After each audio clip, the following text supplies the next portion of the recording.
पिछले हफ्ते तक हम सिर्फ ये सवाल कर रहे थे कि क्या अमेरिका ईरान पर एटम बम गिरा सकता है, लेकिन बदकिस्मती से सूरत हाल ने हमें इस सवाल के जवाब की तरफ तेजी से धकेल दिया है।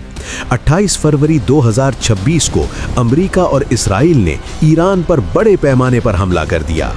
ये हमला उस वक्त हुआ जब तेहरान और वॉशिंगटन के दरमियान मुज़ाकरात अपने आखिरी मराहिल में थे। ओमान के वजीर खारजा ने इन मुज़ाकरात को गैर मामूली खुलेपन वाला करार दिया था और इशारा दिया था कि उसूली मुआहिदा चंद दिनों में तय पा सकता था। ईरानी हुक्काम ने इस हमले को सिफारती धोखा करार दिया है। आज हम बात करेंगे इस जंग की असल तस्वीर के बारे में।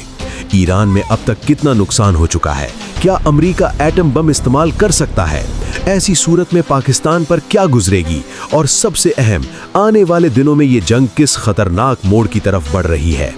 बराह करम इस दस्तावेजी फिल्म को आखिर तक देखें, क्योंकि ये मामला अब सिर्फ ईरान का नहीं, पाकिस्तान का अपना मामला बन चुका है। आइए आपको कुछ हौलनाक आदाद और शुमार बताते हैं। ये जंग अभी सिर्फ 11 दिन पुरानी है, लेकिन इसकी तबाही दहशतनाक है। अमेरिका में कायम human rights activists news agency हराना के मुताबिक अब तक ईरान में कम से कम 1781 अफराद हलाक हो चुके हैं। इनमें 1245 शहरी शामिल हैं और इन शहरियों में कम से कम 194 बच्चे हैं। 189 फौजी अहलकार भी हलाक हुए हैं। सिर्फ तेहरान शहर में 660 अफराद जाँ बहक और 4309 से ज़ायद ज़ख्मी हो चुके हैं। लेकिन सबसे बड़ा सानेहा जुनूबी शहर मीनाब में पेश आया, जहां एक प्राइमरी स्कूल पर हमले में 165 तुलबा और असातिज़ा शहीद हो गए। इन बच्चों की उम्रें 7 से 12 साल के दरमियान थीं। ईरानी हिलाल अहमर के मुताबिक हमलों के नतीजे में 7,943 मकानात तबाह हो चुके हैं। इधर लबनान में सूरत हाल मज़ीद ख़राब हो गई है। लबनान की वजारत सेहत के मुताबिक 486 अफराद हलाक और 1313 ज़ख्मी हो चुके हैं। इसराइल में 12 शहरी हलाक हुए हैं, जबकि 2 इसराइली फ़ौजी लबनान में हिज़्बुल्लाह से झड़पों में मारे गए। खलीजी ममालिक में 24 अफराद हलाक हुए हैं, जिनमें 7 अमरीकी फ़ौजी भी शामिल हैं।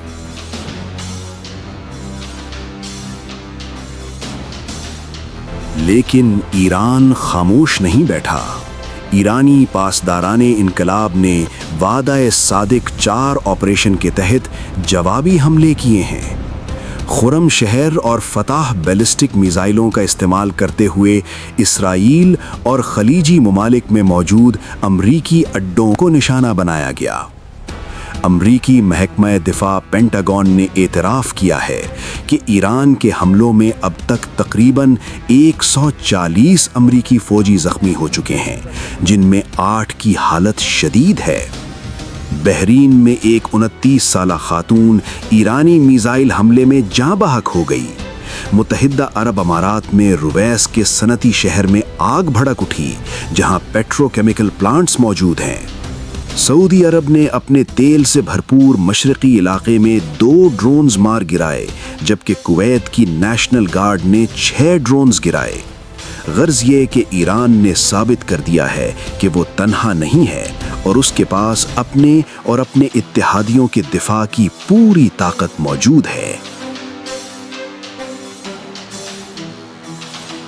सवाल ये है कि क्या अमेरिका ईरान के खिलाफ एटम बम इस्तेमाल कर सकता है? माहिरीन के मुताबिक अमेरिका के पास ये सलाहियत ज़रूर मौजूद है। अमेरिका दुनिया की वाहिद ताकत है जिसने जंग में एटम बम इस्तेमाल किया है। लेकिन सवाल सिर्फ सलाहियत का नहीं, इरादे का है। गुज़िश्ता साल ईरानी कमांडर मोहसिन रज़ाई ने दावा किया था कि पाकिस्तान ने उन्हें यकीन दहानी कराई है कि अगर इसराइल ने ईरान पर एटम बम इस्तेमाल किया तो पाकिस्तान इसराइल पर एटम बम से हमला करेगा। ताहम पाकिस्तान ने इस दावे की फौरी तरदीद करते हुए कहा कि हमारी जौहरी सलाहियत सिर्फ पाकिस्तान के दिफा के लिए है। माहिरीन का ख्याल है कि अगर ईरान की हुकूमत गिर गई और उसका जौहरी प्रोग्राम ख़त्म हो गया तो अगला निशाना पाकिस्तान बन सकता है। तज्ज़ियाकारों का कहना है कि इसराइल अमेरिका पर दबाव डालेगा कि पाकिस्तान के जौहरी प्रोग्राम को कंट्रोल किया जाए या ख़त्म किया जाए।